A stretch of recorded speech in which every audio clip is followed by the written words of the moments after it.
Today I'm making a sauce that celebrates some staples of Zimbabwean cooking, including matemba, mufushwa and cloves.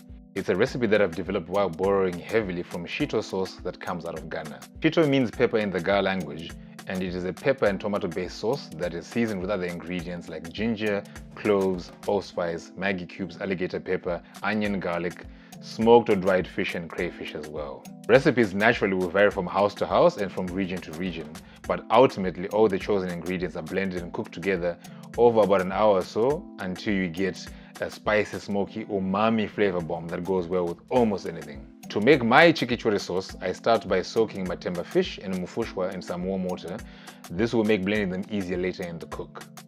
Next, I'll slice up all my onion roughly. This will all end up in the blender, so I'm not being too precious at this particular point. Throw in enough oil to cook the onion, reserving the rest of the oil for blending later. Pop the onion on a medium heat and cook until they become translucent and fragrant. A little caramelization is okay here, but try and avoid burning them. While the onions are cooking, I peel and roughly dice up the garlic cloves, and here, squashing the cloves with the flat edge of the knife makes it very easy to peel them. Checking on the onion now, making sure everything is cooking gently. Next thing is to peel some ginger, and this is best done with a teaspoon. Don't waste your time with a peeler or a knife, teaspoon all the way. Once the onion is looking cooked, throw in your garlic and cook for about another minute. Remove the onion and garlic from the heat and chop up your ginger. Slice up some chili as well, and here I'm using habaneros, but you can go with whatever chilies you prefer to use in your cooking, or maybe even a mix or cocktail or blend of chilies.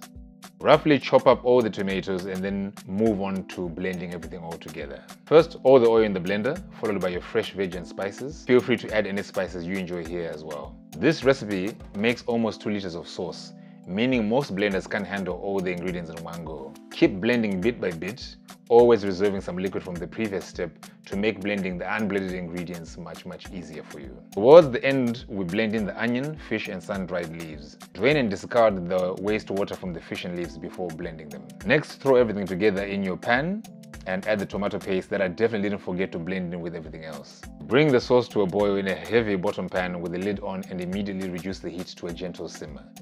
You want a steady heat that will evaporate the water from the sauce while minimizing burning. Keep on cooking and stirring every so often until most of the water in the sauce is cooked away.